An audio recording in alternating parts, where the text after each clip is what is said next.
We're back at it again with another Battlefront update. With a pretty busy week in Battlefront and Star Wars in general, DICE will be seeing the October game update drop tomorrow on Wednesday for Battlefront 2. As is usually the case, a long list of patch notes was released, and suffice to say, we've got a full plate when it comes to bug fixes, hero changes, and even new map releases. It's not by any means large-scale stuff like in September, but it is for sure much welcomed content. And before we get into any of that, but a quick reminder, as if you do like these type of videos, then do remember to give it a like and show your support for not only this update series, but also the content within it. So as you all know by now, Wednesday sees the arrival of the October game update, where while it surely will be smaller in terms of new game content, as when compared to the pretty beefy September update that we just had, it will still be bringing some rather neat additions and changes, just on a smaller scale. The first notable content that we're going to be getting is Felucia now being a playable map on the Heroes and Villains mode. Then we've got a new Endor map added to Ewok Hunt, faction selection and defense scenarios added to co-op mode, and brand new Yavin ceremony appearances for Luke Skywalker and Han Solo. To go a little in depth here, but the Luke Skywalker Yavin appearance will first be connected through a special in-game event. This event will start on Friday and end on November 6th. Players will be required to get 10 kills on Ewok Hunt. And yes, those kills will count for either both Stormtrooper or Ewok kills. Not a difficult event in the slightest, but once the event is over, you'll be able to buy the skin for 40,000 in-game credits or 1,000 crystals. Meanwhile, the Han Solo Yavin ceremony skin will be available outright for 40,000 in-game credits or 1,000 crystals, so no need to worry about getting things done in any event to get that skin. However, I have to say I'm pretty baffled by the laziness of DICE on this Han skin. And that's mainly because we were told that we'd be getting Han's iconic look from A New Hope, and I'm pretty sure no one considers his Yavin ceremony outfit to be that. As we all of course wanted his have no care attitude, smuggler and outlaw look with the unbuttoned shirt that he rocks for a majority of the movie. And suffice to say, the skin that we did get has no visible chest hair on it and looks like it's the existing smuggler skin already in the game, but with some minor modifications made to it. Not only that, but DICE didn't even bother touching up Han's face either. With Leia and Luke, they edited their faces to make them look young, yet they ignored Han. Oh, and can't forget about the vest too, which is also inaccurate to the source material. The real vest in A New Hope had a different style of pockets, yet this skin simply reuses the vest that Han had in Return of the Jedi, so yeah, again, pretty lazy move by DICE. And quite apparent on why they decided to wait until the very last minute to reveal the skin. And I know some people may get a tad annoyed about me complaining about the lack of accuracy in this skin, but hey, I didn't say anything when people were complaining about when DICE screwed up the Clone Trooper skins, so I think fair is fair. PT fans care a lot about the accuracy in their skins, and us OT fans are just the same. With that said, moving along, but the new map of Endor for Ewok Hunt will only mark a few differences as compared to the original Ewok Hunt Endor map. These changes will be that the new map will be much more larger than the original, featuring bunkers and such, but also it will allow the stormtroopers to find transmitters that are randomly spawned around the map. Collecting these transmitters will help decrease the time it takes for the transport to arrive. And the last change is that stormtroopers will be able to find a DLT-19 with a flashlight that never runs out of battery. These are of course small changes, but should help freshen up the mode a bit. Next, DICE also issued a list of bug fixes for Ewok Hunt that will be applied for both the new and original map. These are for the most part dealing with visual and collision issues, but it makes sense why DICE will look to clean things up after recently revisiting the mode.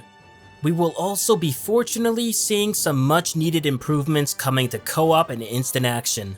For co-op, the mode will now be accessible from the front-end menu through a special tile next to single and multiplayer. There also will be numerous bug fixes dropping for co-op, along with some balancing and tweaking that should see for a more immersive experience. On the flip side, offline players will be excited to see some new additions being made for instant action as well. with fully upgradable star cards, weapons, and mods all unlocked and ready to use. One very cool inclusion is that the player will now be able to select the number of AI players per team, with Ben Walke confirming the max number of being 32 v 32. However, before everyone freaks out, this particular setting will unfortunately only be applied to the PC version. Which, yeah, this will surely be something console players won't be too happy to hear about. With that said, Ben did confirm that console players will still get some options, but special ones that take into account console performance. I'm just curious on why these new options aren't listed in the patch notes, as you'd think that'd be something that you'd want people to know, but yeah, dice will be dice. With that said, we're gonna be getting some small but noticeable quality of life improvements coming our way. The first on the list being the officer's flash grenade. According to the notes, it has been tweaked slightly to make it less obstructive. It will still cause a flash, but it won't be anywhere near as strong as it was before. And within Capital Supremacy, DICE will now be adding a destructible objective on the final stage of the Dreadnought, very similar to the one that can be found on the Venator as of the October 9 patch. And our new reinforcement skin of the year comes in October 2, which is the 501st Republic Jet Trooper. It should be noted that DICE will make this the new default appearance for the Republic Jet Trooper, while making the old skin as an unlock which will be available for everyone. Granted, it's not really the reinforcement skin that we all expected to get in October, but it is nice to have, and from what I'm hearing, November and December should be filled with even more reinforcement skin options.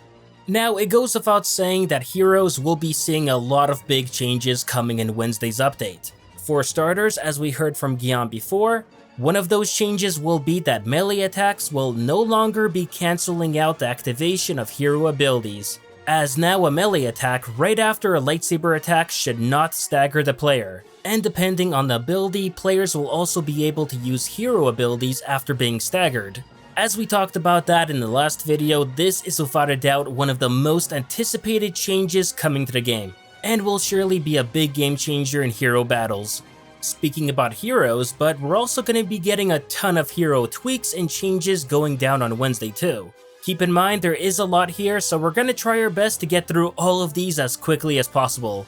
Starting off with Count Dooku, which now will see his duelist ability be used 0.3 seconds earlier and evade 0.15 seconds earlier. The very same applies to Dooku's other abilities like Expose Weakness and Lightning Stun. DICE also fixed an issue where Count Dooku's Expose Weakness would not be refunded if he killed his target.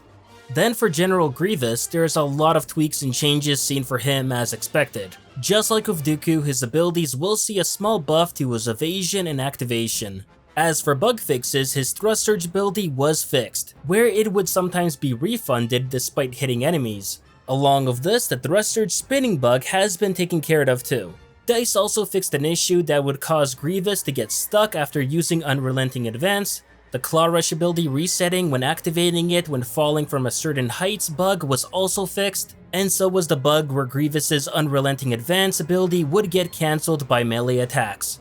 For Kylo, he gets a 0.1 second increase in his Force Pull activation time. His Resilient Star card now states that it has damage reduction. The damage reduction for the Resilient Star card is now reduced from 10, 13, 16, 20 to 4, 6, 8, 10%. And added UI elements for increased lightsaber damage when Kylo Ren has the Power of the Darkness Star card equipped and uses Frenzy.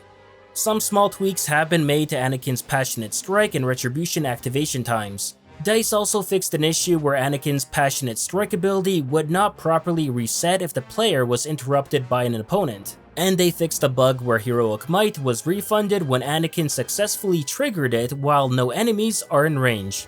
Aside from Obi-Wan's all-out push and defensive rush seeing the small activation time increase, the bug where Obi-Wan would get damage reduction and immunity to enemy force abilities when trying to use all-out push at the same time as attacking with his lightsaber using another ability has been fixed.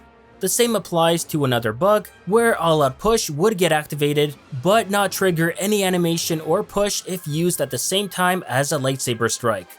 Just like the rest, Palpatine will see some small tweaks being made to his ability activation times, but as well some changes in other areas too.